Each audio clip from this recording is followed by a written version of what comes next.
Meus amados irmãos, a paz do Senhor Jesus Cristo, amém? Para mim, novamente, muito de alegria estarmos aqui nessa tarde, para juntos aprendermos mais sobre questões relacionadas à Palavra de Deus, ao estudo da mensagem divina proclamada por meio da Escritura. Bom, na aula de hoje nós vamos dar continuidade ao nosso estudo. Eu gostaria de pedir a todos que se colocam sobre seus pés, para juntos estarmos fazendo a oração.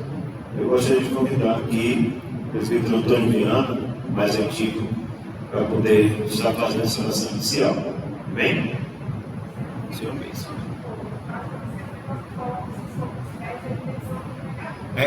Eu vi isso, é verdade.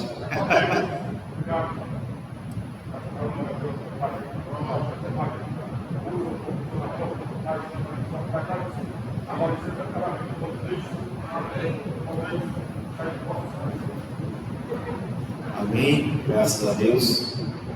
Bom, queridos, na primeira aula nós estudamos um pouco acerca dos princípios da interpretação bíblica. Lembrando que o nosso curso é de hermenêutica, como interpretar a Bíblia, e eu subdividi o curso em 4 tópicos. O primeiro tópico, os princípios; segundo tópico, o contexto; terceiro tópico, gramática; e quarto tópico, história. Hoje nós estamos na aula número 2 e iremos estudar o tópico 2, que é o tópico relacionado ao contexto. Então, só para recapitular, na primeira aula nós estudamos algumas questões principiológicas para a interpretação bíblica, aprendemos algumas questões fundamentais acerca da hermenêutica, os conceitos primordiais do que é hermenêutica, interpretação, exegese e exegese. Aprendemos também alguns problemas relacionados ao distanciamento que nós temos da Escritura. Nós entendemos lá que nós estamos distante da Escritura, tanto humanamente, como também do ponto de vista espiritual. Então, para vencermos a distância humana, nós precisamos nos engajar no estudo das línguas, no estudo do contexto, no estudo da história e outros aspectos que influenciaram os autores humanos a escrever o texto sagrado. Logo em seguida, nós aprendemos um pouco acerca de algumas questões espirituais na leitura da Bíblia, já que nós compreendemos que a Bíblia é um livro divino humano. Consequentemente, nós precisamos também da oração, da piedade, da ajuda e do auxílio do Espírito Santo para que possamos compreender algumas verdades bíblicas. Logo em seguida, nós buscamos ter um entendimento acerca de alguns princípios para interpretações bíblicas, ou seja, o que é que eu tenho que carregar, quais são os pressupostos para a interpretação bíblica. E lá nós entendemos que a Bíblia ela é inerrante, infalível, ela é inspirada, ela é suficiente e ela é autoritativa. Com base nesses 5 princípios, nós temos ali alguns nortes e algumas questões que vão nos direcionar à interpretação bíblica. Na aula de hoje, a aula de número 2, nós vamos tratar acerca do contexto, ou a importância do contexto para a interpretação bíblica. No material que eu disponibilizei para vocês no grupo, quem não conseguiu ter acesso anteriormente, eu pedi para que a irmã Vanderleia compartilhasse novamente a apostila no grupo, certo? Quem puder fazer assim como o irmão Félix fez, imprimir, vai ser muito bom, tranquilo? Na aula de hoje, nós vamos tratar sobre a importância do contexto. E nessa aula, nós vamos entender algumas questões gerais que estão em volta do texto, ou seja, aquilo que está circundando o texto bíblico. E por que isso é importante? Nós entendemos que um texto ele é entendido à luz do seu contexto. Então, eu não posso entender quem é Mateus se eu não sei onde Mateus vive, qual é a forma de pensar das pessoas que estão ao redor de Mateus, como foi a família em que ele foi criado. Então, para que eu possa entender o texto, eu preciso compreender o que está ao redor do texto, o que está no seu contexto.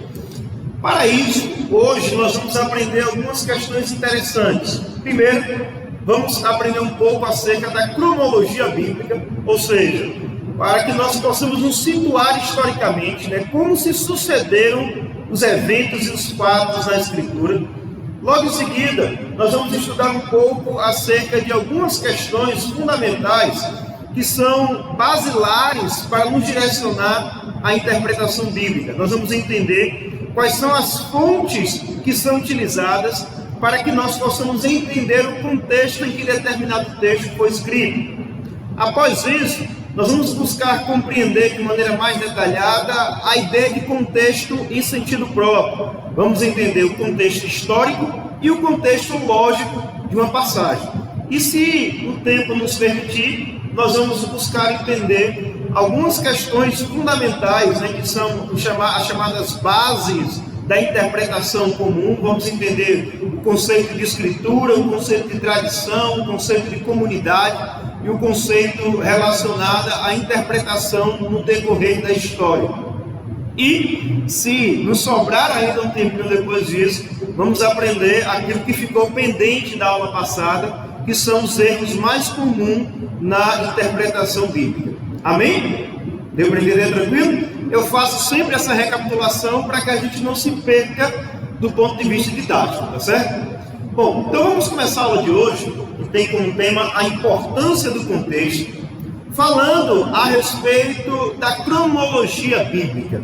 O que é a cronologia bíblica? E por que isso é importante para nós entendermos ou interpretarmos o texto bíblico? Os irmãos sabem muito bem que a Bíblia ela não foi escrita em ordem cronológica. Então, se você pega ali de Gênesis a Apocalipse, você não tem fatos que seguem sempre uma ordem cronológica. A Bíblia ela foi estruturada de forma a agrupar diferentes tipos textuais. Então você tem a lei, o Pentateuco, você tem os livros históricos, os livros poéticos, os livros proféticos do Antigo Testamento, e no Novo Testamento você tem os evangelhos, o livro de Atos, as epístolas, tanto as epístolas direcionadas a um determinado grupo, como também as epístolas universais, e por fim, o livro de Apocalipse. Mas essa ordem, que é realizada por meio de blocos literários, ou de conjuntos de literaturas diferentes, ela não segue uma ordem cronológica. Então, muitas vezes você percebe um livro que está antes, falando de um evento que, quando você vai ler um livro subsequente, aquele evento parece que não aconteceu ainda. Por quê? Porque você está lendo o livro muitas vezes achando que você tem um desencadeamento lógico e cronológico de fatos, mas nem sempre isso acontece. Então, qual é o nosso objetivo aqui inicialmente para tratar, entendermos um pouco de cronologia bíblica? Nós vamos traçar aqui uma espécie de linha do tempo, mostrando os principais eventos, os principais marcos históricos na cronologia bíblica, e depois nós vamos entender como que alguns livros ou algumas passagens elas se encaixam dentro dessa cronologia. E vocês vão observar, por exemplo, que livros que estão antes estão falando de histórias posteriores, e livros que estão depois estão falando de histórias que são passadas. A gente vai entender isso com cuidado, tá certo? Então, vamos para o nosso primeiro tópico, falar um pouco acerca de cronologia bíblica.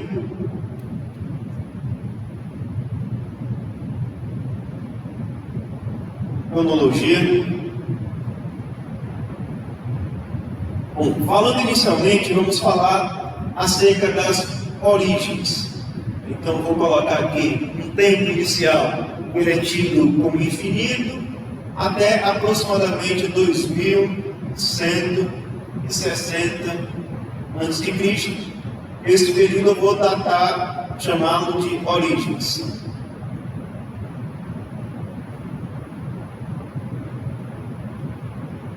Bom, que período é esse? O que é que aconteceu nesse período? Em primeiro lugar, nós temos que entender um ponto que é fundamental, que vocês devem se aprofundar um pouco mais nesse tema quando estudarem uma matéria chamada apologética. Mas aqui em hermenêutica nós temos que entender um ponto fundamental. Não existe um consenso acerca da data de determinados eventos na história, sobretudo no Antigo Testamento, no período anterior a 1400, 1440, nós temos uma dificuldade de datar com precisão alguns eventos históricos. Então, vocês vão perceber que algumas datas elas serão aproximadas, né? Em alguns registros vocês vão encontrar alguns anos a menos, outros anos a mais, mas isso, né, não prejudica a nossa compreensão geral, né, da ordem cronológica de que foi escrito os livros da Bíblia. Falando especificamente acerca das origens, nós temos uma questão muito complicada de traçar aqui no início da Escritura. De Gênesis capítulo 1 e capítulo 2, nós temos o relato da criação. Então você vai observar ali no capítulo 1 e 2 que Deus criou o mundo, né, em 7 dias, e em 6 dias, no 7º dia ele descansou, e no 6º dia ele criou o homem. Então, se você for observar, né, ou fazer uma retrospectiva e contar a quantidade de anos que Adão viveu e os seus descendentes, você consegue facilmente traçar talvez ali uma linha cronológica e estabelecer a data em que Adão teria vivido, né? E alguns estudiosos, especificamente Adaldo Lourenço, ele vai dizer que essa data é de 3760. Qual o problema com esse tipo de situação, né? E por que isso nos coloca em uma situação tanto complicada? Esse livro, né, Gênesis 1 e 2, que é um livro de Adaldo Lourenço, ele é um cientista cristão, onde ele faz uma defesa da literalidade de Gênesis 1 e 2. Se a gente for fazer um cálculo, né, desse período em que Adão teria vivido, que Adão teria sido criado, ano 3760, e a gente somar com o ano que nós estamos hoje, né, 2023, nós vamos chegar aí a um período de 5.782. Então, esse seria o tempo, né, ou a idade da humanidade, conforme os cálculos bíblicos. Só que isso tem um problema com a ciência, né? Tendo em vista que os cientistas, eles vão dizer que a primeira espécie, né, do Homo sapiens, se a gente desconsiderar a perspectiva evolucionista como um todo, e considerarmos apenas a ideia da criação do homem, nós vamos entender, à luz da ciência, que o Homo sapiens, a espécie humana, ela teria sido gerada, né, ou criada, ela surgiu entre os anos 350 mil ou 200 mil anos atrás. Então, nós temos aqui uma diferença abissal, né, de cerca de 200 mil anos atrás para aproximadamente 6 mil anos atrás. Então, como é que a gente harmoniza esse tipo de data ou esse tipo de relato? Não é o nosso objetivo aqui no campo da hermenêutica, né? Isso aí vai ser discutido, como eu falei para vocês, numa matéria chamada apologética, que é a defesa da fé, onde vai se estabelecer argumentos que vão mostrar a veracidade de determinados relatos históricos, arqueológicos, geográficos da Bíblia. Mas aqui nós precisamos ter em mente o seguinte, que independentemente da data em que Adão teria surgido, nós temos um relato preciso, ou pelo menos uma ideia precisa, de que os fatos que foram narrados em Gênesis 1 e 2, eles são fatos que de fato aconteceram, são literais, hein? É uma interpretação literal de Gênesis 1 e 2. Entender que quando Deus ele cria o mundo, né, ele cria a terra, lá em Gênesis capítulo 1, versículo 1, nós temos a ideia de que no princípio criou Deus os céus e a terra. Ele vai dizer que a terra era sem forma e vazia, e o Espírito de Deus pairava sobre as águas. Então o que é que nós entendemos preliminarmente? É que antes da criação dos luminares, da criação da luz, da criação das trevas, havia já uma terra, né? Havia uma massa aqui nesse lugar, e o texto também nos diz que já existia água. Então, quando nós vamos para a ciência, que explica, por exemplo, que a Terra ela teria aproximadamente um pouco mais de 4 bilhões de anos, esse relato em si não está em oposição ao relato bíblico, né? Já que a Bíblia ela menciona que a Terra ela já existia antes desse retrato da criação, antes da criação do céu, da lua, das estrelas, antes da criação do mundo como nós conhecemos hoje. A terra ela já existia, já que o texto ele fala que a terra era sem forma, vazia, e o Espírito de Deus pairava sobre as águas. Então, nós entendemos que inicialmente não há uma divergência entre o relato científico e o relato bíblico no tocante ao tempo em que a Terra existiu, a quantidade de anos que a Terra tem. Quanto a isso, nós não temos necessariamente uma oposição. Mas a discussão ela se concentra em relação a esses 7 dias da criação. Será que os 7 dias da criação eles são 7 dias literais ou são 7 dias figurados, né? Ou 7 eras, como alguns interpretam? A Bíblia vai nos dizer, né, que, e alguns utilizam isso como base, que um dia para Deus é como 1000 anos, né, e 1000 anos é como um dia. Né? O que é que o texto quer dizer com isso? Que o tempo de Deus, o Kairos, ele não é semelhante ao tempo dos homens. Então, muitas vezes, a forma como Deus ele conta as coisas não é semelhante à forma como os homens contam as coisas. E com base nisso, alguns estudiosos da Bíblia eles vão dizer que esses 7 dias de Gênesis 1 e 2 não são 7 dias literais, mas sim 7 eras ou 7 períodos.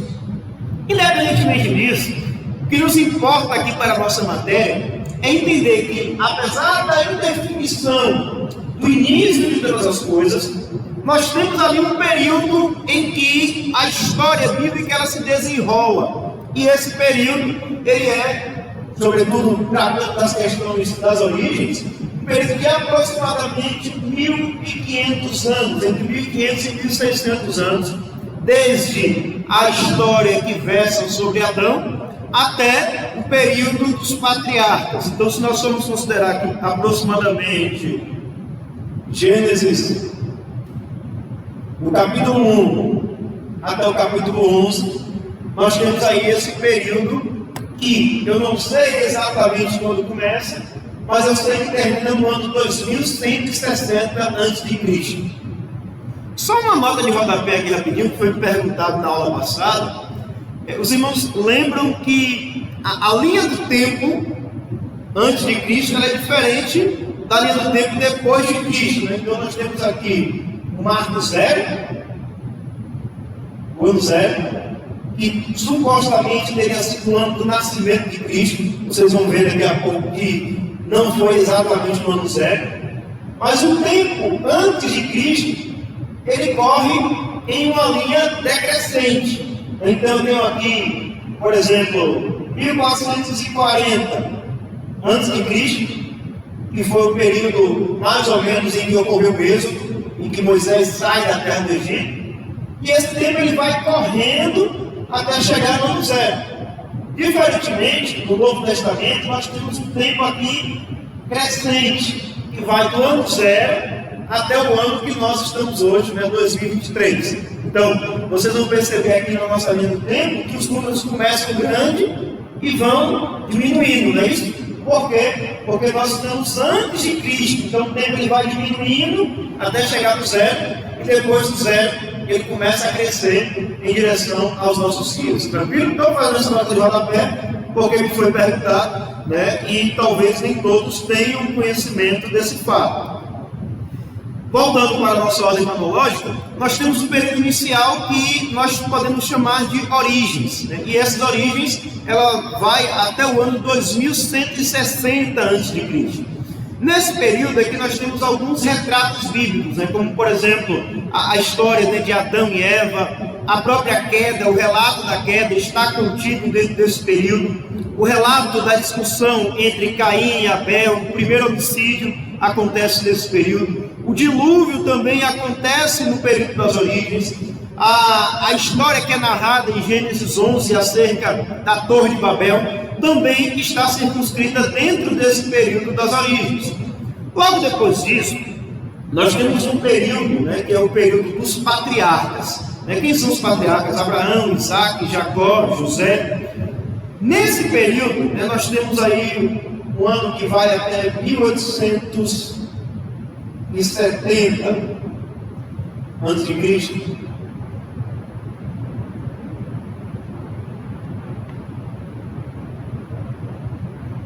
É o período dos patriarcas. Então, esse período ele vai de 2160 antes de Cristo até aproximadamente 1870 a.C. Então, até aqui, o relato de Gênesis ele segue uma ordem cronológica, né? Então, nós temos as origens, de Gênesis capítulo 1 até o capítulo 11, e logo depois, né, de aproximadamente 1860, ou de 2160 até 1870, nós temos o período dos patriarcas, Abraão, Isaac, Jacó, José. Então, toda essa narrativa que vai de Gênesis, capítulo 12, até o capítulo 50, acontecem nesse período de tempo, entre 2160 e 1870 a.C. Eu vou mostrar para vocês depois o porquê que isso daqui é importante, certo? Vocês sabem, a gente está numa aula aqui avançada, então vou mostrar a relevância dessa ordem cronológica para nós entendermos algumas passagens bíblicas. Segundo, nós temos o período, né, o terceiro período, que é o período de Israel no Egito. E esse período, ele começa no ano 1870 a.C., até o ano 1440 a.C.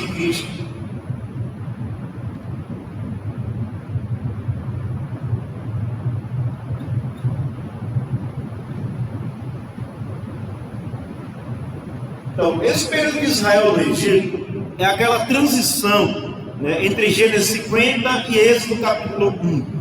Quando nós temos essa transição, o que é que acontece ali naquele período? Os irmãos vão perceber que depois que José ele vai para a terra do Egito, ele se torna governador, ele leva a sua família, né, os filhos de Jacó e toda a sua parentela, para a terra do Egito.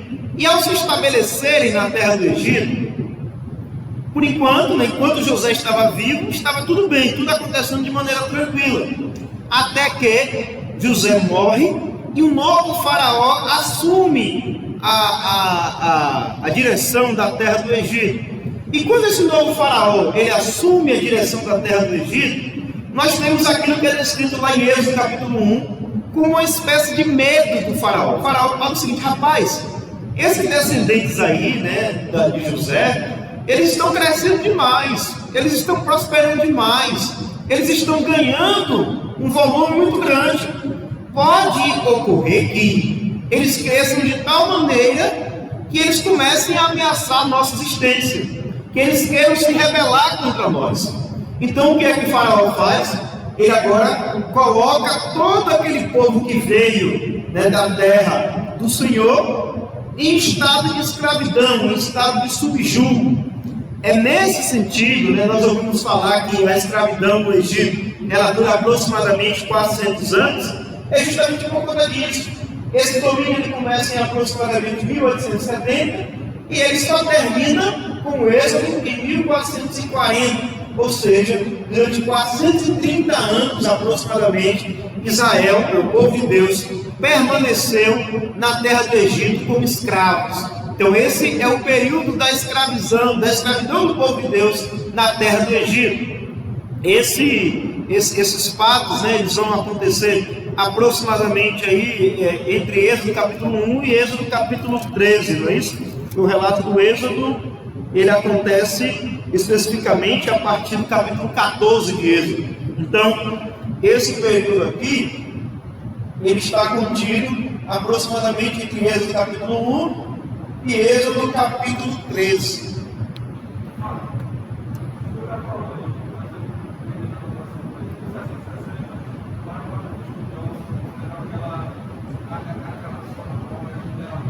Isso. Como? Ah, sim, Adalto Lourenço. Isso, Adalto Lourenço. Certo? Adalto Lourenço tem 2 livros. Um deles, acho que o nome, título de um dos livros é A Criação, ou Como Tudo Começou. É Como Tudo Começou. É um dos livros dele. E o outro livro dele é Gênesis 1 e 2. O título do livro é esse, onde ele vai fazer uma exposição de Gênesis 1 e 2, defendendo a perspectiva literal. E aí nesse livro ele vai contestar alguns métodos científicos que são utilizados para a datação, né, de determinados detritos de rochas, ou para a datação de resquícios orgânicos, como por exemplo a datação por carbono 14, né? Isso, carbono 14, onde você vai fazer o cálculo da meia-vida do carbono e ele vai destrinchar cientificamente aqueles métodos, né, e contestar a forma como aqueles métodos são utilizados para poder datar esses resquícios de fósseis, entre outros. E você tem também o Rodrigo Silva, né, que é o arqueólogo adventista, que ele vai falar acerca da datação que é feita de rochas, entre outros, que é a datação que é feita através de potássio, né? Acho que é potássio e outro elemento que é utilizado para a datação de materiais inorgânicos, né? Como por exemplo rochas. Então, nós temos alguns cientistas evangélicos, ou cientistas cristãos, que contestam as formas de datação que são utilizadas pela ciência moderna. E com isso, eles defendem aquilo que é chamado como teoria da Terra Jovem.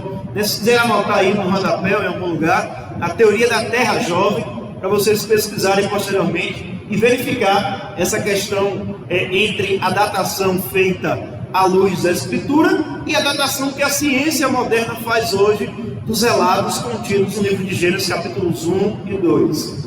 Certo? Tranquilo? Então, nesse período, né, de Israel no Egito, nós temos a migração dos filhos de Jacó para a terra do Egito, a escravidão que acontece no Egito, até que surge Moisés, né, a história que é contada nos capítulos iniciais de Êxodo, e Moisés ele se torna esse libertador do povo de Deus da terra do Egito, num episódio que é chamado de Êxodo, né, a saída do povo de Deus da terra do Egito. E esse êxodo ele acontece por um período de 40 anos. Então, entre 1440 a.C. a aproximadamente 1400 a.C. é o período do êxodo. Então, dentro desse período do êxodo, né, nós temos os relatos contidos em praticamente todo o livro de Êxodo, livro de Levítico, livro de Números e livro de Deuteronômio. Nesses livros do Pentateuco, nós temos a história, a narrativa dos eventos que aconteceram com o povo de Deus enquanto eles estavam saindo da terra do Egito a caminho da terra prometida, da terra de Canaã. Nesses eventos, né, nós temos os 5 primeiros livros da Bíblia que foram escritos por Moisés, né, Gênesis, Êxodo, Números, Deuteronômio e Levítico. Esses livros eles vão retratar o motivo pelo qual, o propósito pelo qual esses livros foram escritos é um propósito muito peculiar. E aí você vai entender a importância da compreensão histórica.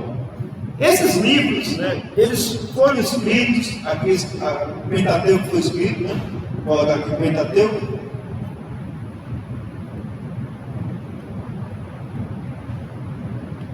Esses livros foram escritos depois que Israel tinha passado 430 anos na terra do Egito. Então imaginem só, um povo que passou 430 anos na terra do Egito, muito provavelmente, os estudiosos vão afirmar, que eles tinham esquecido toda e qualquer referência de Deus.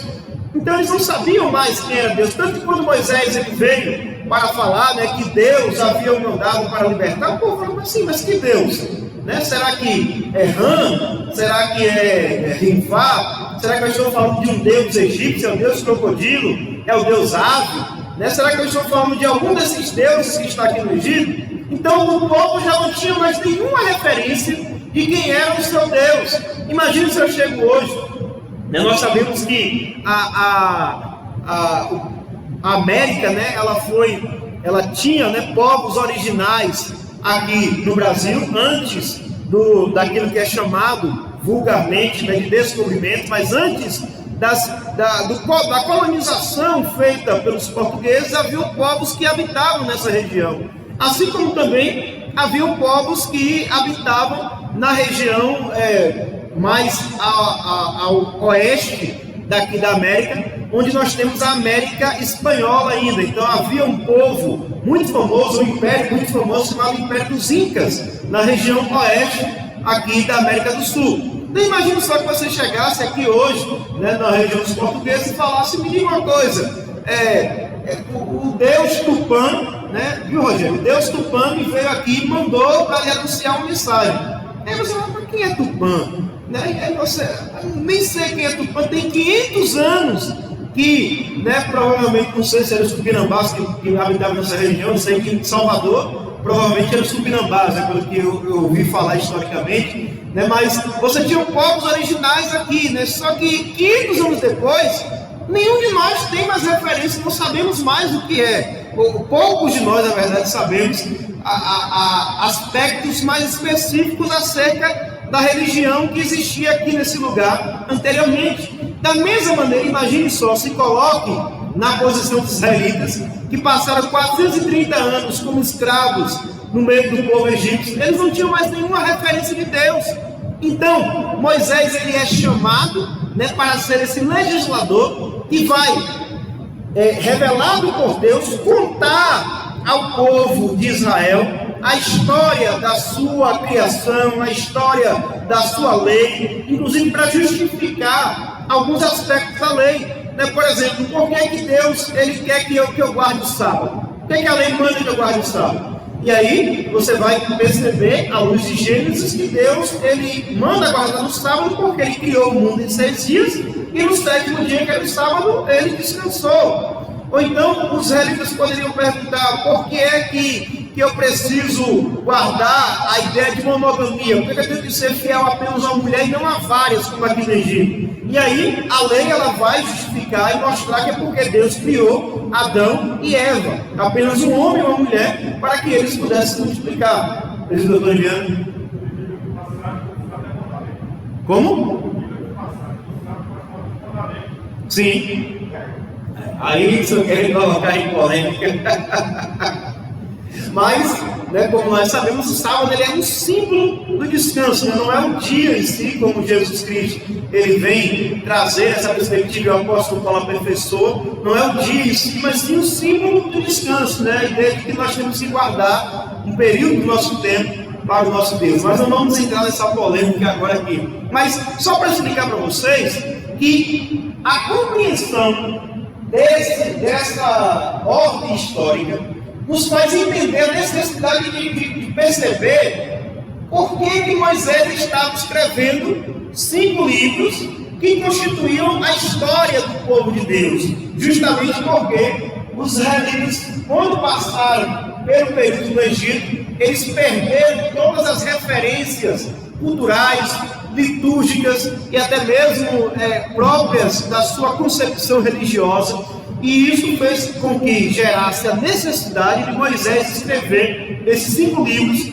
para contar àquelas pessoas que estavam saindo da terra do Egito quem era o Deus deles, o que o Deus deles fez por eles e o que é que o Deus deles exigia deles. Tranquilo? Deu para entender? Passado esse período, nós temos agora a conquista de Canaã e o período dos juízes. Esse período que vai de 1400 a.C. até 1050 a.C. Vou colocar aqui só Canaã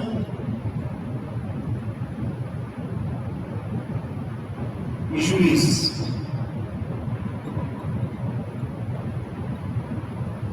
Então, nós temos 2 livros ali, né? Josué e Juízes, que vão narrar fatos desse período, né? O período em que o povo de Deus agora, depois que eles saem do deserto e chegam finalmente na terra prometida, eles conseguem agora, né, se estabelecer naquela cidade, naquele lugar, dividem o território. Então você vai perceber ali no livro de Josué algumas divisões desse território. E ao dividir esse território, eles passam agora a ser governados por juízes. Então, eles não eram como as nações vizinhas que tinham reis, que tinham imperadores, mas sim juízes que eram direcionados e impelidos por Deus, que eram responsáveis por transmitir a mensagem, a verdade de Deus àquele povo e liderar o povo também nas suas empreitadas militares. Esse período é muito conturbado porque nós temos uma sequência de erros do povo de Deus. Deus levantava um juiz, o povo vencia as batalhas, mas logo depois eles se deixavam levar, se deixaram influenciar pelos povos circunvizinhos e começaram a adorar a deuses estranhos. E com essa adoração a deuses estranhos, eles tinham insucessos militares, eles perdiam guerras, e logo Deus ele tinha que levantar um outro juiz para poder governar o povo de Deus. Então esse período também, que durou aproximadamente 350 anos, é o período em que nós temos um povo sendo governado por juízes. É aquilo que é chamado de Estado teocrático de Israel. É uma teocracia. Deus é quem está governando o seu povo. Recentemente, se não me engano, em 2021 ou 22, ou 21 ou 22, não, 21, nós tivemos uma lição chamada Governo de Deus em Mãos Humanas, falando acerca desses períodos em que Deus estava governando, mas o seu poder estava outorgado às mãos humanas. Mas quem exercia o poder de fato era o próprio Deus. Pode perguntar, meu irmão? Sim? Não entendi. Quantos juízes foram? Se eu não me engano, foram 12. Eu não tenho certeza exatamente, mas a gente tem aqui o nome desses juízes. Não vou me lembrar agora a quantidade, mas no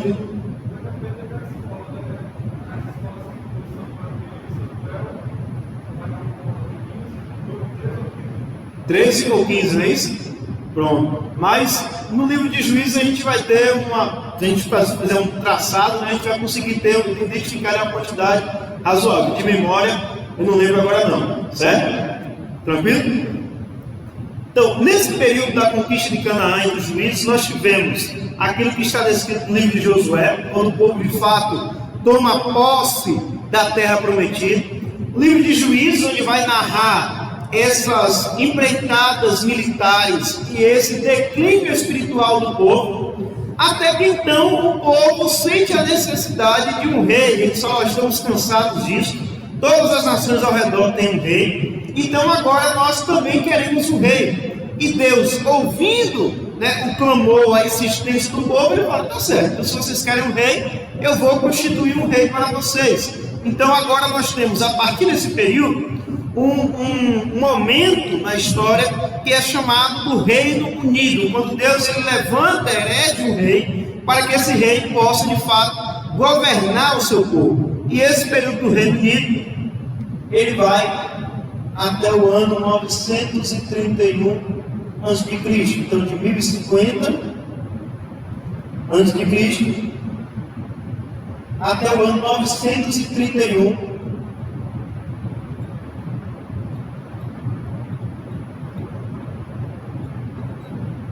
Reino Unido, não é o Reino Unido atual não é Grã-Bretanha, Inglaterra e País de Gales não. Nós temos aqui a ideia de um reino que estava governando todas as 12 tribos de Israel. Por que ele é chamado de Reino Unido? Porque depois vai ter o reino dividido. Mas enquanto estamos falando aqui do Reino Unido, nós tínhamos reis que governavam sobre todas as 12 tribos de Israel. Esses reis, vocês sabem muito bem, foram Saul, que foi o rei levantado por Deus quando o povo começa a clamar por um rei. Logo em seguida nós tivemos o rei Davi e posteriormente o rei Salomão. Então, nesse período de aproximadamente 120 anos, 119 anos aí, nós tivemos um reino que era governado por apenas um homem. Então, não havia necessariamente ainda divisões ou discussões étnicas dentro do próprio povo de Israel. Esse período que é chamado de Reino Unido, é o período também que Deus ele institui outras bênçãos e promessas para os reis de Israel, sobretudo para Davi, quando ele disse para Davi que o seu reino seria perpétuo. É quando também o templo ele é finalmente construído nas mãos de Salomão. E no governo de Salomão, no reinado de Salomão, nós vemos Israel alcançando o seu apogeu político.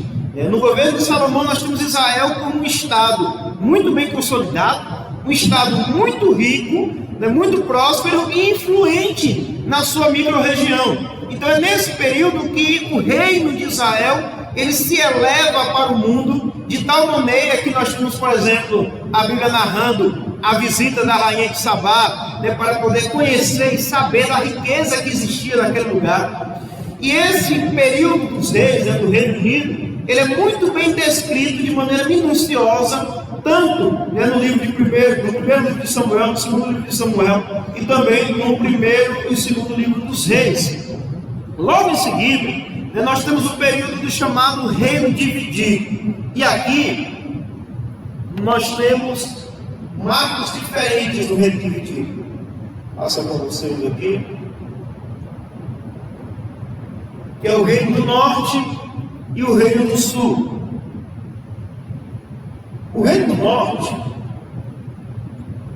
que começa em 931 a.C. e vai até 722 a.C.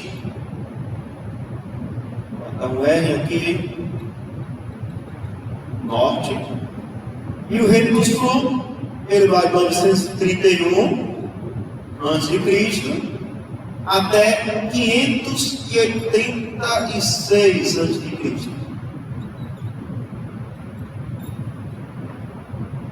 Bom, por que isso daqui é importante? Porque o reino do norte, qual foi a origem dessa divisão, para ser mais específico? Depois que Salomão ele deixa o trono, deixa o poder, assume no seu lugar o seu filho Roboão. Só que Roboão, ele pede o conselho, o povo começa a dizer para Roboão, né, e deixa eu explicar de maneira mais precisa isso daqui. O período de Salomão foi um período de apogeu do reino de Israel, onde muitas construções foram realizadas, obras de infraestrutura. O povo começou a se desenvolver de tal maneira que Israel ele assume, né, e o aparato estatal assume uma grandeza muito dimensionada. E com isso, consequentemente a isso, em paralelo a isso, nós tivemos também a necessidade de uma arrecadação de tributos ainda mais pesada. Então, para eu manter esse Estado robusto, esse Estado grande, eu preciso cada vez mais de tributos, eu preciso de dinheiro, eu preciso de financiamento para isso. E com esse peso que começou a ser colocado nas costas do povo por conta da arrecadação de tributos, nós tivemos como consequência disso um povo completamente insatisfeito com aquela situação. As pessoas estavam incomodadas com aquilo, porque o tributo era muito pesado, né? O preço das coisas estava muito caro, o dinheiro não dava para comprar as coisas de maneira adequada. E quando Salomão ele sai do poder e agora o seu filho Roboão assume o poder, o povo começa a clamar Roboão dizendo: olha, Roboão, o tributo está muito pesado, o imposto está muito grande, rapaz, diminui isso daí. Isso aqui na versão moderna, né? Nova tradução da linguagem de Aleph. E o povo começa a dizer: rapaz, bicho, tira isso daí, está muito pesado esse tributo aí, rapaz. E aí o que Roboão faz? Primeiro ele ouve o conselho dos sábios, né? Os sábios falam: rapaz, o povo tem razão, né? Está muito pesado isso aí, rapaz, tira um pouquinho desse tributo. E aí Roboão, ele ouve o conselho do sábio, mas ele fala: rapaz, deixa eu ouvir meus amigos aqui também, para ver que meus amigos, né, mais jovens, né, com a mentalidade jovem, o que eles têm a dizer sobre isso. E aí os amigos falam: rapaz, deixa de ser besta, não. Pelo amor de Deus, né, você tem que cobrar imposto mesmo. Como é que você vai ser grande como seu pai se você não cobrar imposto do povo? Então tem que pesar a mão mesmo desse povo. E aí Roboão vai e fala para o povo: olha, eu vou dizer uma coisa para vocês, o meu dedo mindinho vai ser mais pesado do que a mão do meu pai. Então, se meu pai cobrou imposto, eu vou cobrar muito mais. Como consequência disso, o povo se revolta contra Roboão e o seu primo Jeroboão, né, imbuído por esse espírito sectário, né, por esse espírito de revolta do povo, ele declara guerra contra Roboão para a divisão do reino. E com essa guerra, né, simplificando, resumindo, para a gente não perder muito tempo aqui, vocês vão aprender isso quando estudarem, né, história do Antigo Testamento. Mas por conta dessa ruptura, dessa divisão, Jeroboão ele fica com 10 reinos no norte e Roboão fica com apenas 2 reinos no sul, que é o reino de Judá e o reino de Benjamim, as tribos, né? A tribo de Judá e a tribo de Benjamim no sul e as outras 10 tribos na parte do norte. Essas outras 10 tribos que estavam na parte do norte, elas vão constituir posteriormente, depois de passarem por 2 outras capitais, elas vão se situarem, né, fixarem em uma cidade chamada Samaria. Então, Samaria era a capital do reino do norte, ao passo que Jerusalém continua sendo a capital do reino do sul. Mas qual foi o problema? Em Samaria, nunca se adorou a Deus em Samaria. Samaria sempre foi idólatra. Todos os reis que foram reis do lado norte, eles não adoravam a Deus. Adoravam a deuses estranhos. Todos os reis foram idólatras. Todos os reis se voltaram contra Deus. Todos os reis constituíram, né, imagens para adoração a deuses estranhos. O reino do norte teve 19 reis de 8 dinastias diferentes. Nenhum deles serviu a Deus. E é por essa razão que Samaria ela foi destruída. Deus permitiu que Samaria fosse destruída pelo imperador Salmanassé V, né? Salmanassé V, através do general Sargão II, né? Destruiu a capital Samaria e fez uma mistura de raças. Ele levou o povo de Samaria para as terras da Assíria e trouxe pessoas da Assíria para a terra de Samaria, de tal maneira que os samaritanos eles se tornaram povos misturados. Sabe quando é que Samaria voltou novamente a ser sede, né, de um governo divino? Diga quando? Quando? Quando? Alguém sabe? Quando Samaria recuperou novamente, né, quando Samaria foi restaurada e voltou novamente a fazer parte de um reino de Deus? Não, nunca voltou. Nunca voltou. Então em Samaria, não estou falando da igreja não, mas Samaria nunca adorou a Deus. Samaria nunca adorou a Deus como deveria ser adorado. Samaria sempre praticou a idolatria. Por isso, a destruição de Samaria, ela foi eterna. E é por essa razão, né, e aí, notem aqui a importância do estudo histórico. A mistura do povo assírio com o povo, né, de Israel que habitava no norte, ela aconteceu na cidade chamada de Samaria, dando origem a um povo chamado, quem sabe? Samaritanos. Quem eram os samaritanos? Os povos de Samaria que se misturaram, que não adoraram a Deus adequadamente. É por essa razão que lá nos 4 evangelhos o povo de Deus não se misturava com os samaritanos, porque eles entendiam que os samaritanos era a mistura de tudo que tinha de ruim, a mistura da idolatria do povo do reino do norte com a idolatria praticada na Síria. Então nunca serviram a Deus adequadamente. Por isso eles consideravam os samaritanos como raça espúria, uma raça completamente perdida e desviada da vontade de Deus. Jesus passou por Maria, exatamente. Mas sem brincadeira, viu? Mas então, diante disso, nós temos esse retrato histórico acerca do reino do norte e, como consequência, permanece apenas agora o reino do sul, né, com as tribos de Benjamim e as tribos de Judá. Essa tribo de Judá, né, que tinha onde ficava a cidade de Jerusalém, ela se alternou, né, ou se alternaram no reino do sul, reis que adoravam a Deus e reis que não adoravam a Deus. Eu acho que já até falei em alguma pregação aqui, acho que foi até lá na S9, né, acerca dos reis que adoraram a Deus no reino do sul. Nós tivemos alguns reis como Amazias, como o rei Asa, o rei Ezequias, o rei Josias, né, foram reis que serviram a Deus no reino do sul, e por essa razão Deus teve misericórdia do povo de Judá.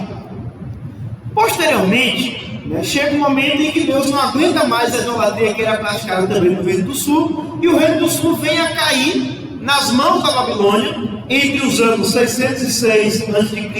e 586 a.C., como eu mostrei para vocês, sob o domínio do rei Nabucodonosor, o rei da Babilônia.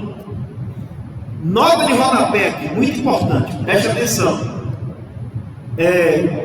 Eu não falei anteriormente, mas aqui no período das origens, logo depois que nós tivemos o dilúvio, nós tivemos, os filhos de Noé, Sem, Cã e Jafé, não é isso?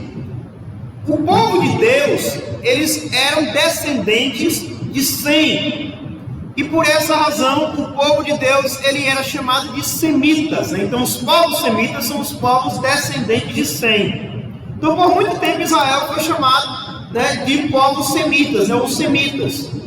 Por outro lado também nós temos anteriormente a isso, um dos descendentes de Adão, se não me engano é o tetraneto de Adão, chamado Éber, e é de Éber que nasce a descendência que chega até Noé. E por essa razão, por conta de Éber, o povo de Deus também foi chamado literalmente de hebreus. Então quem são os hebreus? Descendentes de Éber, aqui no período das origens. Quem são os semitas? Os descendentes de Sem, aqui no período das origens também. No período dos patriarcas, vocês vão perceber lá que Jacó teve o seu nome mudado para Israel. Então, israelitas, ou Israel, vem justamente desse antepassado de Jacó, que teve o seu nome mudado para Israel. Só que quando chega aqui no período do reino dividido, Israel são as 12 tribos. Só que 10 tribos ao norte se desviaram de Deus. E apenas 2 tribos no sul continuaram servindo a Deus. Quais foram as tribos? Benjamim e Judá. Onde ficava a sede administrativa do Reino do Sul? Em Judá. E é por essa razão que, depois que o povo de Israel do norte se desvia do Senhor, e o Reino do Sul permanece apenas com a adoração a Deus em Judá e em Benjamim, que o povo de Deus passa a ser chamado de judeus, origem em Judá. Por quê? Porque o termo israelita, ou Israel, já não comporta mais aqueles que adoravam a Deus em espírito e verdade, porque você tinha israelita aqui no norte que não adorava a Deus, nem lembrava mais que era Deus, mas judeus eram aqueles que permaneceram fiéis, aqueles que permaneceram firmes à mensagem de Deus. Então é por isso que você vai perceber o povo de Deus tendo esses nomes diferentes na história da igreja: hebreus, semitas, israelitas ou judeus, Então isso tem a ver com determinados marcos históricos no organograma cronológico do Antigo Testamento. Tranquilo? Deu para entender até aqui? Eu vou terminar essa parte aqui do Antigo Testamento para a gente dar um intervalozinho a vocês e a gente continuar, certo? Bom, depois que o reino foi dividido, nós tivemos mais 2 períodos aqui no Antigo Testamento que são importantes para nós. Primeiro, o período do cativeiro. Logo depois da queda do Reino do Sul, deixa eu ver como eu vou trazer aqui, vou trazer para cá, só para não apagar tudo.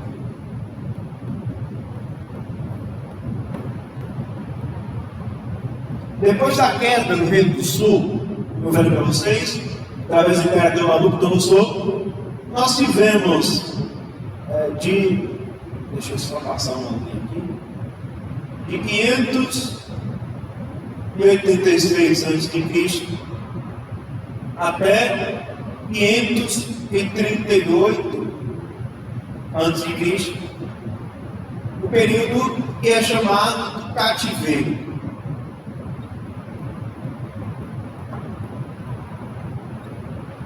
Então, nesse período aqui do cativeiro, o povo estava sendo subjugado dentro das próprias terras da Babilônia, dentro da cidade da Babilônia. O povo foi levado como cativo para a terra da Babilônia. É nesse período que você vai ver alguns dos grandes profetas, entre os profetas maiores do Antigo Testamento, se destacando. Nós tivemos, por exemplo, a figura do profeta Daniel, que tinha sido levado na primeira leva, e ele se constitui dentro da estrutura administrativa da Babilônia.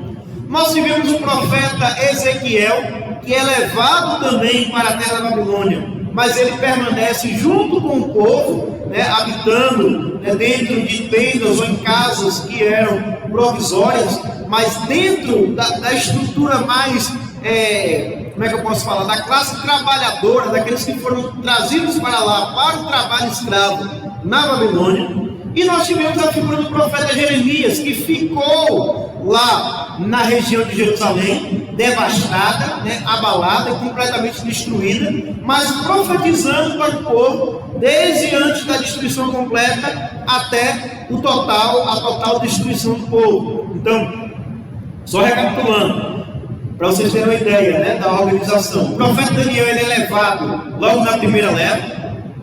O profeta Ezequiel, ele é levado provavelmente ali na segunda leva, junto com algumas pessoas que foram exportadas para a Babilônia. E o profeta Jeremias, ele fica durante todo o período da destruição, ele acompanha a destruição e ele permanece lá depois da destruição. Então nós temos aqui 3 profetas, Daniel, Ezequiel e Jeremias, profetizando acerca de um mesmo evento, que é a destruição de Israel, a destruição do reino do Senhor, o cativeiro sendo pregado. Mais 3 profetas fazendo isso sob perspectivas diferentes. Daniel, levado na primeira onda, junto às autoridades da Babilônia. Ezequiel, levado na segunda onda, junto ao povo que havia sido escravizado lá na Babilônia. E Jeremias permanece na terra de Jerusalém, vendo a destruição e a devastação moral, como também política da cidade de Jerusalém. Então nós temos tudo isso acontecendo nesse período do cativeiro. Fora alguns outros textos, como alguns salmos, por exemplo. Eu cito sempre o Salmo 137, que é um salmo provavelmente constituído dentro do período desse cativeiro babilônico, e outros profetas que profetizaram também nesse período, profetas que trouxeram sua mensagem ainda no período da destruição da terra do Senhor. Nós tivemos aqui, por exemplo, alguns profetas que viveram nesse período do cativeiro da restauração, como Ageu, Zacarias, Obadias, Malaquias e Joel. Foram profetas que viveram no período posterior ao cativeiro babilônico. Logo depois desse período, nós tivemos um período muito proeminente de restauração do povo de Deus.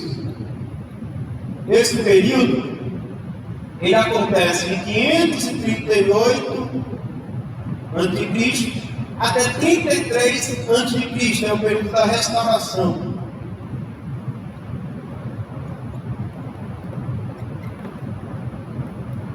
O que acontece aqui? Em 538, eu vou falar depois para vocês aqui sobre os povos da antiguidade. Em 538 nós tivemos um decreto do rei Ciro da Pérsia, logo depois que ele conquista o Império Babilônico. Ele edita um decreto libertando o povo de Deus para que eles pudessem regressar novamente para a sua terra. A partir desse decreto, o povo volta para a sua terra e constrói agora primeiro o templo e depois os muros e restaura o culto, a liturgia, as ordenanças acerca de Deus naquele período posterior ao cativeiro babilônico. Esse período ele acontece de maneira muito proeminente e ele vai se configurar um período como é que eu posso falar? Um período menor do ponto de vista político de Israel, mas de uma restauração espiritual que não é completa, não é definitiva. O povo começa a adorar a Deus, mas não com o mesmo entusiasmo, com a mesma força, com o mesmo vigor que adoravam antigamente. É tanto que o Antigo Testamento ele termina no livro de Malaquias, que coincidentemente também provavelmente foi o último livro escrito do Antigo Testamento, onde o povo estava oferecendo sacrifício de qualquer maneira, estava levando as coisas de Deus, sacrifício levítico, de qualquer forma, de qualquer maneira, oferecendo animais mancos, animais sem forma, animais completamente desviados daquele padrão que havia sido estabelecido por Deus. Após isso, após 33 anos de Cristo, nós veremos a conquista do Império Macedônico, através de Alexandre o Grande, E aí você vai ter o período interbíblico, um período que já não está mais contemplado, né, no Antigo Testamento e no Novo, mas que nós vamos aprender daqui a pouco quando formos falar da cronologia do Novo Testamento. Por que esse estudo cronológico é importante? Quando a gente pega um texto bíblico, né, um livro especificamente, precisamos entender em que contexto ele está. O contexto do livro ele vai determinar muitos fatores que são fundamentais para a nossa compreensão daquilo que está sendo determinado. Se nós pegarmos, por exemplo, a gente pode achar que aqueles que pensam que a Bíblia está em ordem cronológica, você vai perceber algumas diferenças, como por exemplo, eu pego o livro de Esdras. O livro de Esdras ele está aqui, né, no setor dos históricos, né? Então eu pego o livro de Esdras e eu vou perceber que o livro de Esdras ele está contido lá no final da história praticamente, né? Depois do cativeiro, já no período da restauração. Então o livro de Esdras ele é datado de aproximadamente 536, 534 a.C., é um período posterior à restauração. Então já aqui, no último momento da história do Antigo Testamento. Só que depois de Esdras, você vai encontrar, né, Neemias, Esther, você vai ver o livro de Jó. E você pode pensar, não, então a história de Jó, ela é posterior à história de Esdras, à história de Neemias. Só que não. A história de Jó, ela acontece em um período provavelmente anterior, ou logo no começo do período dos patriarcas. Então percebam, o livro que está depois, ele tem uma datação muito anterior àqueles que estão, né, dentro do cadeamento lógico, histórico que está descrito na Escritura. Então, se nós não tivermos esse cuidado de datar os livros, de localizar os livros historicamente, a gente pode correr o risco de interpretar a história de Jó com base em toda a tradição escrita e legal que já existia naquele período, né, que nós imaginamos que ele estaria localizado, que era o período posterior ao século VI a.C., sendo que Jó teria sido escrito aproximadamente, a história de Jó teria se desenvolvido aproximadamente 2000 anos antes de Cristo. Então, notem que diferença. Se a gente caminhar um pouco mais, a gente vai ver o livro de Isaías, depois o livro de Esdras e Neemias, por exemplo. Só que a história de Isaías, ela acontece em um período anterior, ela acontece aqui aproximadamente, né, em um período do reino dividido. Então nós temos aqui um período em que Isaías ele é encontrado em diversos diálogos com o rei Ezequias, por exemplo. É um rei que estava situado historicamente no período do reino dividido. Então, percebam que a ordem cronológica da Bíblia ela é fundamental para que nós possamos entender aquilo que está sendo proposto pelo escritor sagrado e buscarmos saber o que aconteceu antes e o que vai acontecer depois. Se eu tomo o livro de Isaías como sendo um livro com fatos que aconteceram posteriormente ao livro de Esdras, eu não vou dizer que Isaías é uma profecia, porque Isaías ele está profetizando acerca do cativeiro, ele está profetizando acerca da destruição, ele está profetizando acerca da restauração. Então, como alguns críticos fazem, se eu localizo Isaías em período posterior a Esdras, Neemias, ou até mesmo alguns livros ainda do período histórico, eu vou dizer que Isaías ele não está profetizando, mas que ele está simplesmente narrando fatos que já aconteceram, o que é uma inverdade, é um erro de interpretação muito grave. Então nós precisamos localizar os livros, as histórias, os relatos historicamente, para que nós não venhamos cometer erros na nossa interpretação bíblica.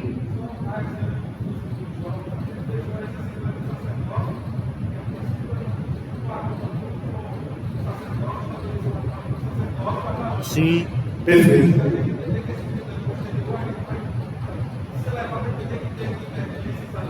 Exato.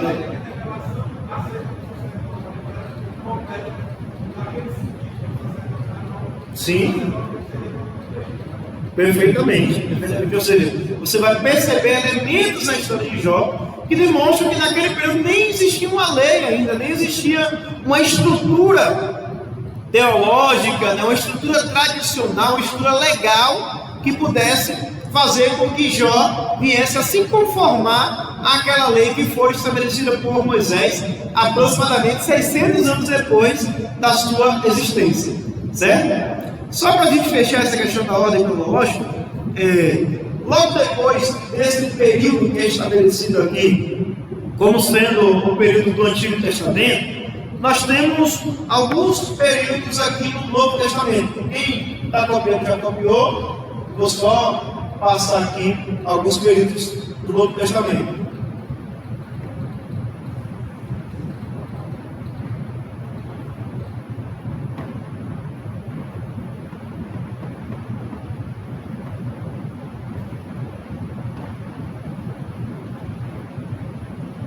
Bom, depois da restauração, eu falei para vocês que no ano 333, Israel é conquistada por Alexandre o Grande.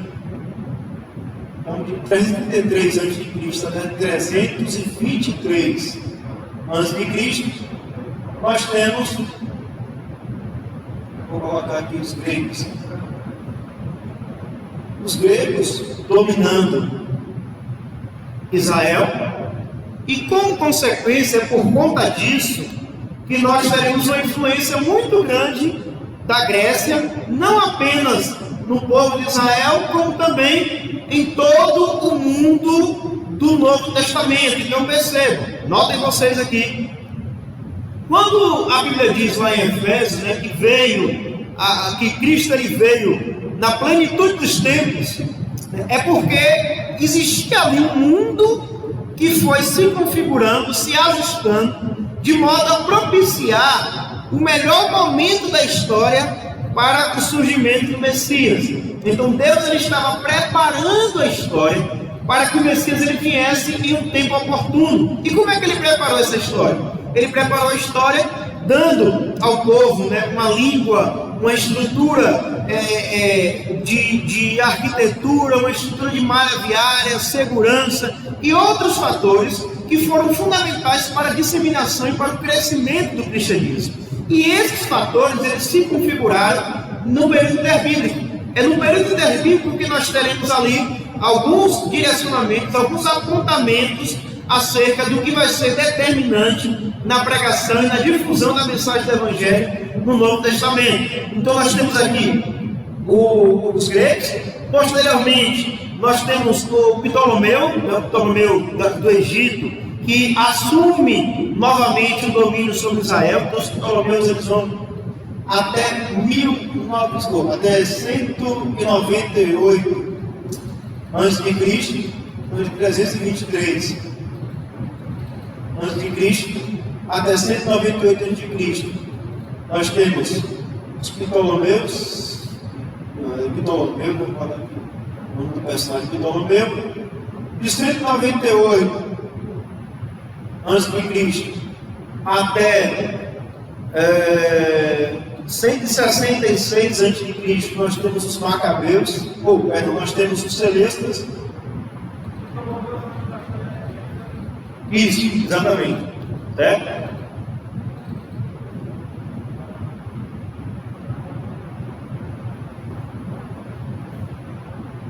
Celestas de 166 a.C.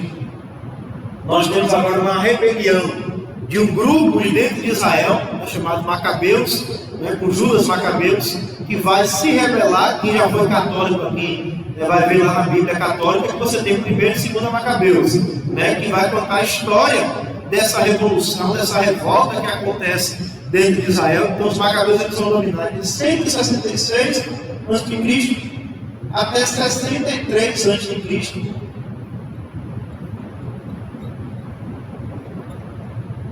E por fim, nós temos a partir de 63 a.C.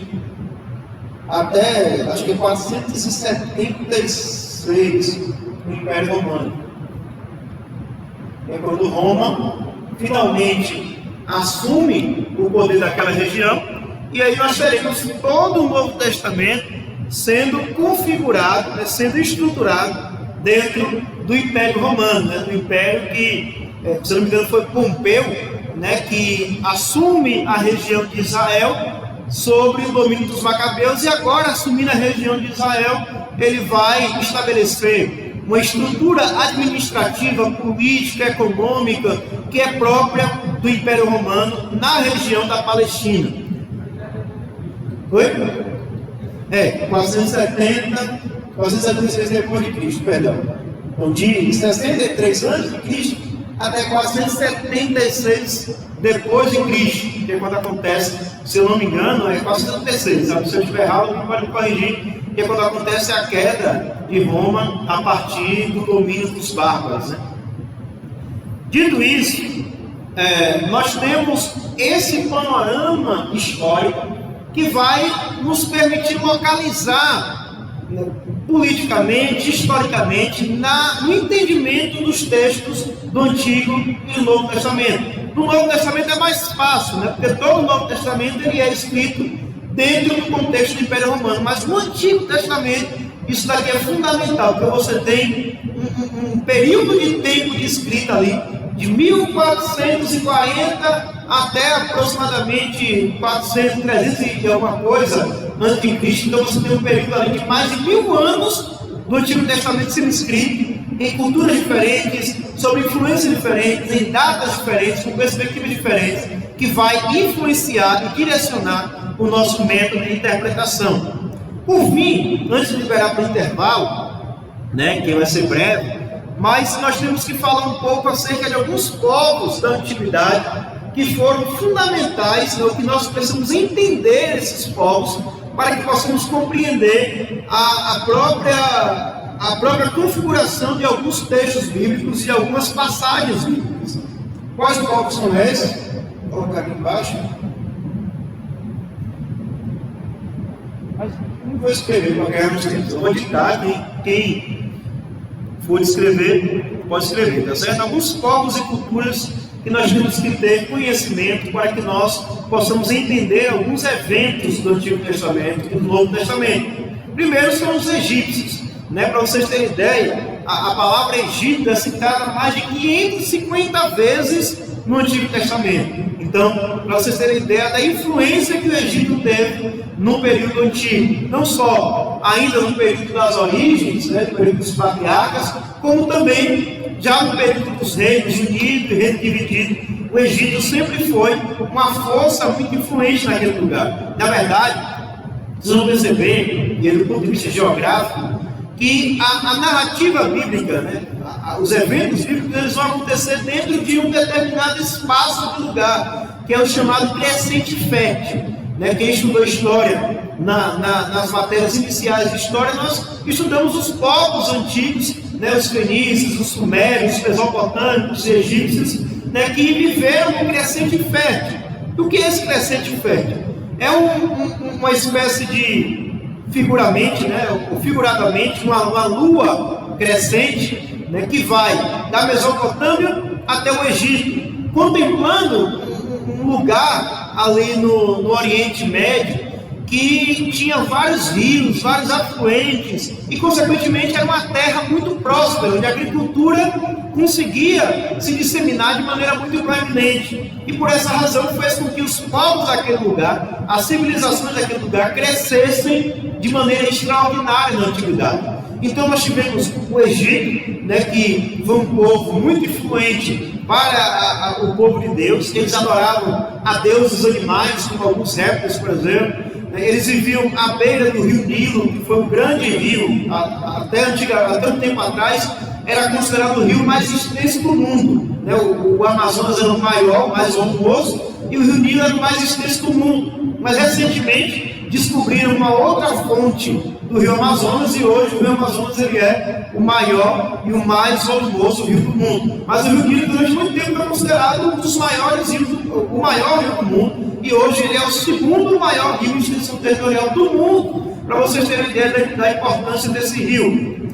Os egípcios, eles utilizavam um sistema de língua, de linguagem chamado de hieróglifos. né, que era um sistema de linguagem basicamente por desenhos ou escrita, né, em forma de desenhos, mas eles também utilizavam uma forma de linguagem chamada de demóticos, né, que era uma forma de escrita primitiva do grego demotique. Né? Então, essa forma de escrita também foi desenvolvida no período dos egípcios. Os egípcios eram um povo que adoravam a vários deuses, né? Dentre eles o deus Sol, e esses deuses eles eram constantemente associados à figura dos faraós. Né? Por essa razão que alguns faraós eles eram adorados, eles eram exaltados como divindades. Por isso eles acumulavam muitas riquezas, muito poder naquele período. Se vocês forem observar hoje as escavações que fizeram com que fosse encontrado a tumba do deus do faraó Tutankhamon, né? Essa tumba ela possuía riquezas diversas, e Tutankhamon ele era um faraó menino. Imagine um faraó que alcançasse a maioridade e tivesse um reinado mais longínquo, o quanto ele não poderia acumular de riquezas e de prosperidade. Nós tivemos também o povo cananeu, né, que foram os descendentes de Cã, que habitaram aquela região da Palestina, onde hoje está situado Israel, e também parte da África. Né? Por essa razão, os cananeus, né, eram descendentes dos canitas, né, os descendentes de Cã, e eles, né, tiveram algumas características, né, por habitarem na terra prometida. A terra de Canaã era uma terra que não pertencia anteriormente aos israelitas, pertencia aos descendentes de Cã, aos cananeus. Cananeus esses que eram adoradores de Baal, que eram pessoas muito influentes do ponto de vista da arquitetura e também de algumas técnicas literárias. É por essa razão que quando Israel foi habitar na terra de Canaã, eles tiveram constantemente embates com a adoração a Baal. Por isso que Baal é um dos deuses mais citados no Antigo Testamento, porque a terra onde eles habitavam era a terra de adoração a Baal. Então, por isso, havia conflitos constantes entre a adoração a Deus e a adoração a Baal. E os israelitas herdaram dos cananeus algumas técnicas literárias, algumas técnicas de escrita, né, que foram fundamentais para o desenvolvimento da literatura judaica. Além disso, nós tivemos os principais povos da antiguidade, além dos egípcios, que foram os mesopotâmicos. Na Mesopotâmia, para vocês terem ideia, nós tivemos, ao sul da Mesopotâmia, só para localizar vocês, a Mesopotâmia era aquele lugar, né, que ficava entre dois grandes rios, né, por isso que o nome era Mesopotâmia, né, Potamos, rio, né, e Meso no meio. Então Mesopotâmia era o lugar entre rios, entre o rio Tigre e o rio Eufrates. Nesse lugar se desenvolveram civilizações, né, muito potentes naquela época, tais como ao sul da Mesopotâmia os sumérios, que foi um povo muito rico, muito próspero e desenvolveu várias capacidades de organização para o mundo moderno. Como também nós tivemos os povos acadianos, né, que viveram na região norte da Mesopotâmia. E posteriormente nós tivemos tanto os babilônicos, né, na região sudoeste da Mesopotâmia, como também os assírios na região noroeste da Mesopotâmia. E nós tivemos posteriormente os persas na região de Suzã, que ficava ao sudoeste da Mesopotâmia. Né? Então nós tivemos ali vários povos importantes no Antigo Testamento, como os persas, os babilônicos, os sumérios e também os assírios, que vieram dessa região da Mesopotâmia. Então é muito importante os irmãos buscarem, através de livros, através de fontes de conhecimento, saber um pouco mais acerca desses povos e dessas culturas, para que nós possamos entender algumas passagens do Antigo Testamento. Já tratando de um período posterior, o período interbíblico e o período do Novo Testamento, nós tivemos sobretudo os povos gregos e romanos como grandes influentes da interpretação, do entendimento do contexto cultural e histórico dos povos que viveram no Novo Testamento. Então os gregos, eles foram fundamentais, sobretudo na disseminação da língua. O grego era praticamente uma língua universal naquele período, tal como o inglês é hoje para nós. Então as pessoas em vários lugares do mundo antigo falavam grego, tanto que houve a necessidade por parte né, de rabinos judaicos da tradução do texto do Antigo Testamento para uma versão em grego. Essa versão foi popularmente chamada e conhecida como versão Septuaginta, ou versão dos 70. Inclusive, vários trechos do Novo Testamento, eles são citações não do Antigo Testamento hebraico, mas sim do Antigo Testamento em grego, que é a Septuaginta. Uma outra influência também dos gregos foi, sobretudo, a filosofia e as artes. Então, o modo de pensar dos gregos, a lógica, o encadeamento lógico dos argumentos. Se você for observar, por exemplo, um livro doutrinário, como um livro do Pentateuco, na Antiga Aliança, você vai perceber uma série de expressões e mandamentos, né, que são listados e enumerados através de uma configuração literária muito diferente daquela que nós observamos no Novo Testamento. No Novo Testamento você tem o apóstolo Paulo, lá em Romanos, por exemplo, utilizando-se de alguns métodos argumentativos para sustentar a sua ideia. Então você vai ter, por exemplo, um método socrático de premissas maiores, premissas menores e conclusões que são derivadas dessas premissas.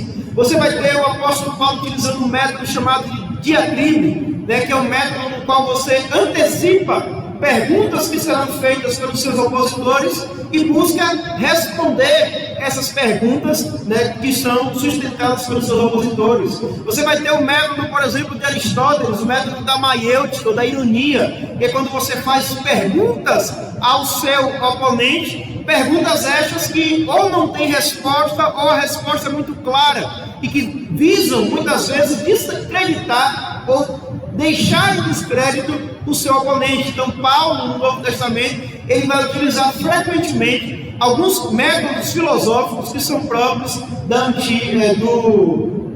filosofia grega. Nós temos também, posteriormente, alguns que vão argumentar que o apóstolo Paulo utiliza alguns métodos platônicos, algumas figuras, algumas alegorias que são próprios da filosofia de Platão. Lá em 1 Coríntios capítulo 13, por exemplo, no final, nós temos o apóstolo Paulo dizendo, olha, porque vemos como um espelho, né, algo como uma sombra, algo como uma coisa que está inacabada. Ou quando ele vai argumentar lá em Colossenses que a antiga aliança ela era como uma sombra de uma realidade que estava por vir, né? Alguns vão dizer que isso era uma referência muito clara ao livro 7 da República de Platão, que trata da alegoria da caverna, onde nós temos o mundo das sombras e o mundo da luz. Nós temos o mundo inteligível e nós temos também o mundo da experiência, o mundo sensível. Então, esse dualismo platônico, ele é muito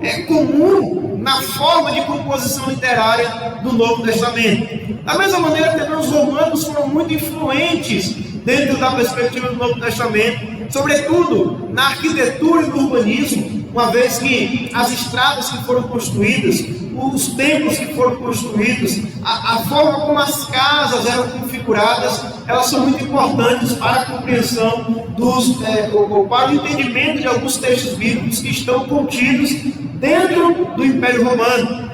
Também a própria noção de lei e da ordem, vários elementos da construção teológica do Novo Testamento, elas vão se basear em determinados preceitos legais de Roma. Por exemplo, quando a Bíblia fala da adoção, né, a adoção ela tinha como base o procedimento de adoção que existia dentro da lei romana. A figura, por exemplo, do tutor ou do curador, como eu falei para vocês na aula passada, lá em Gálatas, capítulo 2, ela é própria também do direito romano. Nós temos também algumas palavras da doutrina da salvação que são próprias do direito romano, como, por exemplo, a ideia de justificação, tornar alguém justo, vem do direito romano. A ideia lá de Colossenses de que Deus ele riscou a cédula de dívida que era contra nós, que era contrária a nós, também vem do direito romano, uma vez que o devedor ele tinha, né, uma cédula de dívida onde constava tudo aquilo que ele devia. Então, percebam como a lei romana, ela foi... Oi?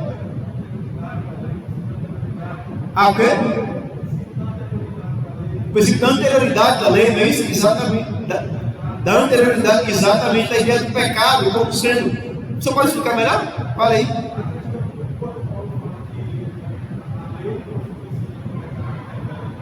Sim, sim. A própria ideia de que sem a lei eu não poderia considerar o pecado. Né? Muito bem lembrado, Romanos 7, por exemplo. Paulo vai dizer o seguinte: olha, eu não conhecia o pecado antes que a lei me dissesse que isso daqui é pecado. Eu não conhecia a cobiça antes que a lei me dissesse: não cobiçarás. Então ele vai trazer aqui um princípio da anterioridade legal que existe hoje em nosso ordenamento jurídico como influência do Império Romano, né? A ideia de que eu não posso considerar um crime sem que eu tenha uma lei estabelecendo esse crime anteriormente. E da mesma maneira Paulo vai argumentar que eu não posso considerar algo como pecado sem que eu tenha uma lei anteriormente dizendo que aquilo é pecado. Então percebam como a lei romana ela foi muito influente dentro da perspectiva da interpretação do Novo Testamento e posteriormente também a língua latina, que veio a influenciar a igreja no seu período inicial, se tornando a língua oficial da Igreja Católica Apostólica Romana. Diante disso, eu sei que foi muita informação nesse período inicial, eu quero dar um intervalo. A hora? Não entendi. A hora, né? Verdade. Já é 4:03. Eu sei que foi muita informação nesse período inicial. Queria saber se alguém tem alguma dúvida ou muitas dúvidas sobre o que foi tratado aqui. Alguém gosta de perguntar alguma coisa específica sobre o que foi estudado até agora? Compreenderam a importância desse entendimento de povos e culturas, bem como entendimento da ordem cronológica? Perceberam que é muita coisa. Isso daqui é apenas uma pincelada, para vocês terem um entendimento mais profundo, a gente precisa fazer o quê? Ler, não é isso? A aula é apenas um direcionamento. Dito isso, vamos para um intervalo aí de 10 minutos, beber uma água, ir no banheiro, e logo em seguida a gente vai voltar falando um pouco acerca das fontes de interpretação. Vamos aprender um pouco acerca dessas fontes de interpretação e logo em seguida tratar especificamente do contexto histórico e lógico, certo?